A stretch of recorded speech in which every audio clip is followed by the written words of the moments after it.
اگر سوال میں ہے کہ اگر مکہ میں عید ہوتی ہے اور ایک دن وہاں پہ پہلے ہوتی ہے تو کیا ہم کو بھی ویسے ہی کرنا چاہیے؟ اور اگر لیلۃ القدر وہاں ہے تو ظاہر بات ہے کہ لیلۃ القدر کا ڈفرنس ہو رہا ہے، تو ہم کو ملی یا ان کو ملی؟ تو اس سوال میں دیکھیے، اللہ کے نبی صلی اللہ علیہ وسلم کے بعد صحابہ میں عبداللہ ابن عباس رضی اللہ تعالیٰ کے دور میں شام میں چاند دیکھا گیا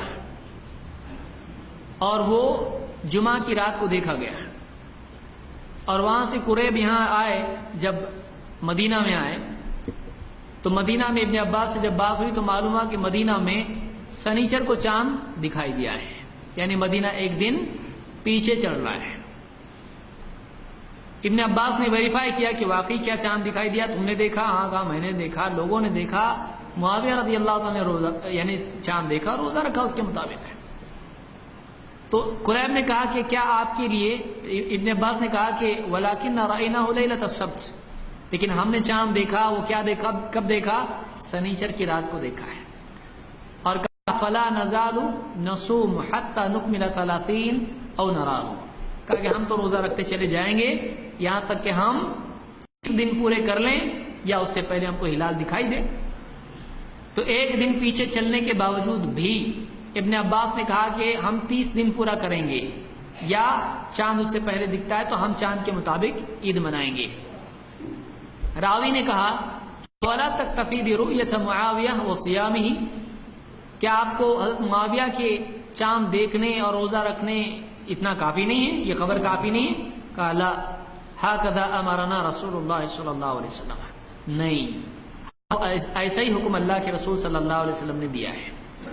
اس واقعے میں آپ دیکھیں کہ مدینہ میں ابن عباس نے قریب کی بات نہیں لی، وہ نیوز جو دور کے علاقے سے آئی تھی وہ انہوں نے نہیں لی، اور عام طور سے محدثین اسی طرف گئے ہیں۔ عام طور سے جمہور کا قول یہی ہے کہ دور دراز کے علاقے وہاں پر اگر چاند دکھائی دیتا ہے تو وہ دور کے علاقوں میں اس کی گواہی نہیں مانی جائے گی، قریب کے علاقوں میں گواہی مانی جائے گی۔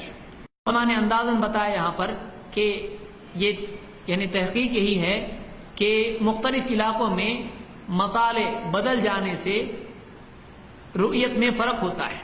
کچھ زون ہوتے ہیں جہاں پر چاند دکھائی دیتا ہے اور جہاں پر نہیں دکھائی دیتا ہے وہ اگلے دن ہی دکھائی دیتا ہے۔ تو انہوں نے کہا کہ جن کے مطالع ایک جیسے ہوں، مطلع اس کو کہتے ہیں جہاں چاند دکھائی دیتا ہے، تو جن کے سیم ہوں وہ لوگ ایک ساتھ عید منائیں، اور جن کے الگ الگ ہوں جب ان کو چاند دکھائی دیتا ہے تو وہ عید منائیں۔ علماء نے کہا یعنی عام طور سے یہ 560 کلومیٹر کے آس پاس اس کا رینج ہوتا ہے، تو اس میں مطالع بدل جاتے ہیں۔ یہ ابن عباس کا فتویٰ جو ہے، یہی قول ابن عباس کے شاگردوں کا بھی ہے، اکرمہ کا یہی قول ہے، اور غالباً سالم اور نافع کا بھی یہی قول ہے، اور دوسرے بھی بہت سارے محدثین اور علماء ہیں۔ عام طور سے حدیث کی کتابیں آپ دیکھیں، عام طور سے محدثین نے اس روایت پر یہی باب قائم کیا ہے کہ ہر بلد والے کے لیے، ہر علاقے والے کے لیے اس کی اپنی رؤیت ہوتی ہے، اور دور دراز کے علاقے، امام ترمذی نے بھی یہی بات ذکر کی ہے کہ دور کے علاقے جو ہیں وہاں پر اپنی اپنی چاند کی رؤیت معتبر ہوگی۔ سوال یہاں ایک یہ جو یہاں پہ ہے، ابن عباس نے یہ نہیں کیا کہ سارے عالم کے لیے ضروری ہے کہ وہ مدینہ کے تابع ہو جائے یا مکہ کے تابع ہو جائے، تو ایسا نہیں ہے اسلام میں۔ نمبر 2، صحابہ میں اس میں اختلاف نہیں ہوا، یہ نیوز پہنچنے کے بعد ایسا نہیں ہوا کہ مدینہ میں 2 عید ہوئی، کچھ لوگ بولے نہیں وہاں کی نیوز آئی ہم لیں گے، تو یہ جو خبر تھی اس کو قبول نہیں کیا گیا۔ اب اس خبر کی وجہ سے کیا کیا ہوتا، یہاں پر آپ دیکھیے کہ ایک دن لیٹ چل رہے ہیں، اس کا مطلب 30 دن اس کے بعد بھی ممکن ہیں۔ ابن عباس نے کیا کہا، ہم تو روزہ رکھتے چلے جائیں گے یہاں تک کہ 30 دن پورے کریں، تو آپ بتائیے ایک دن ان سے لیٹ ہو کے بھی کیا ہو سکتا ہے، 30 دن پورے ہو سکتے ہیں۔ تو ہم کو ہمارے چاند کی رؤیت کے حساب سے چلنا چاہیے، 1۔ 2، وہاں کی تاخرات اور یہاں کی تاخرات کیا ہو گئی، الگ ہو گئی۔ شام میں جو چاند دکھا ہے وہ ایک دن پہلے دکھا، یہاں ایک دن بعد میں دکھا۔ اب وہاں جو طاق ہے یہاں پر جفت ہے، یہاں پر جو طاق ہے وہاں آڈ ایون، دونوں کا فرق ہو جا رہا ہے۔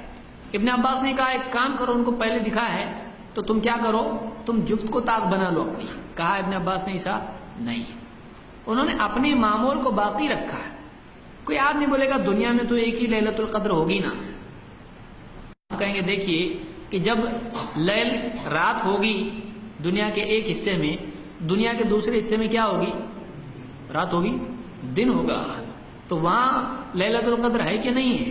بولیں گے اس کا جب ٹائم آئے گا تو اس میں آئے گی. ہم بھی بولیں گے جب اس کا دن آئے گا تو اس میں آئے گی. اس کی جب رات آئے گی، طاق رات آئے گی تو اس کے لیے ہے. تو جس کی وہ رات ہے اس کے حساب سے اس کی لیلۃ القدر ہے، دنیا میں الگ الگ ہے. حدیث میں اللہ کے نبی صلی اللہ علیہ وسلم فرماتے ہیں رات کا 1/3 حصہ جب ہوتا ہے تو اللہ تعالیٰ آسمان دنیا کی طرف نزول کرتا ہے اور اللہ تعالیٰ کہتا ہے کوئی مانگنے والا ہے اس کو دوں، ہے کوئی مغفرت چاہنے والا اس کی مغفرت کروں، ہے کوئی مجھ کو پکارنے والا کہ اس کی پکار سنوں. یہ رات کے کب ہوتا ہے؟ 1/3 حصے میں. تو اب کوئی آدمی کہے گا ایک حصے میں دن ہے، تو کب اللہ تعالیٰ آسمان دنیا کی طرف نزول کرتا ہے؟ تو ہم کہیں گے جس کی رات کا جو 1/3 حصہ ہوتا ہے وہ ریلیٹو ہے اس کے ساتھ میں، اس کے لیے اس وقت میں یہ ہوتا ہے. تو دنیا میں ہر علاقے کا وقت الگ ہوتا ہے، ہر علاقے کے لیے اللہ کا اس 1/3 وقت کا وعدہ اس علاقے کے اعتبار سے ہے. جب ہر رات کا وعدہ اس رات کے اعتبار سے، اس علاقے کے اعتبار سے ہے، تو اس بڑی رات کا لیلۃ القدر کا رات کا معاملہ بھی اس کے اپنے علاقے سے جڑا ہوا ہے.